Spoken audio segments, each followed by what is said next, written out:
This is my court case presentation. The case that I chose was Plessy versus Ferguson from 1896. The background of my case is it occurred in Louisiana during 1890. The Separate Car Act was enacted to require separate railway cars for black people and white people. Homer Plessy was 1/8 black.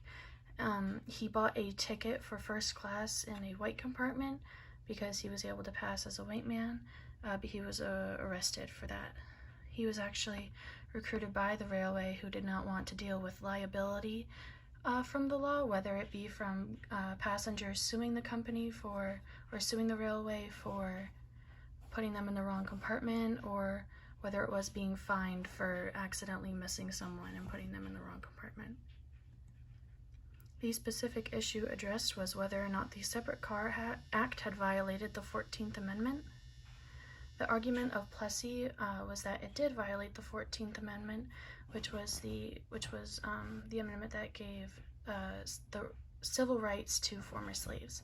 They also mentioned the 13th and the 15th Amendment, which I really don't understand, because the 13th Amendment just freed all of the slaves or made slavery illegal in America, while the 15th Amendment gave them the right to vote.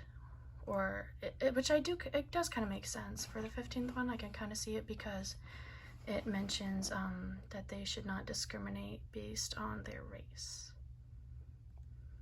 The argument of Ferguson was that it does not violate the 14th Amendment because although the cars were separate, they were equal.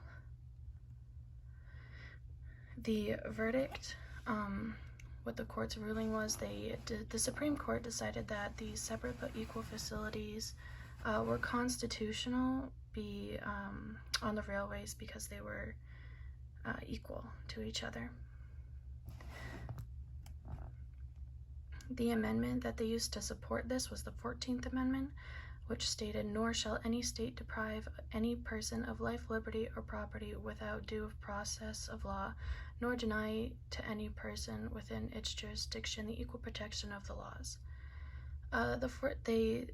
So it basically just protects former slave civil rights, and they said that the racially separate public accommodations were constitutional as long as said accommodations were equal. Which, they were not, but that's besides the point. The importance of this case was that it ensured that the separate but equal ideals of the time were justified by the Constitution. So the more laws just kept getting made, and it just became more and more separated, whether that be in places of business where they had a seating area for whites and a seating area for blacks, or just down to even water fountains. They had water fountains for white people and water fountains for black people. It also ensured that the Jim Crow South would continue for the next 50 years. The Jim Crow South refers to the Jim Crow laws, which were the laws that actually separated, that said that black people and white people, couldn't be together in certain buildings. And Jim Crow comes from the racist cartoon of the time shown on the left. These are my citations. And that's it.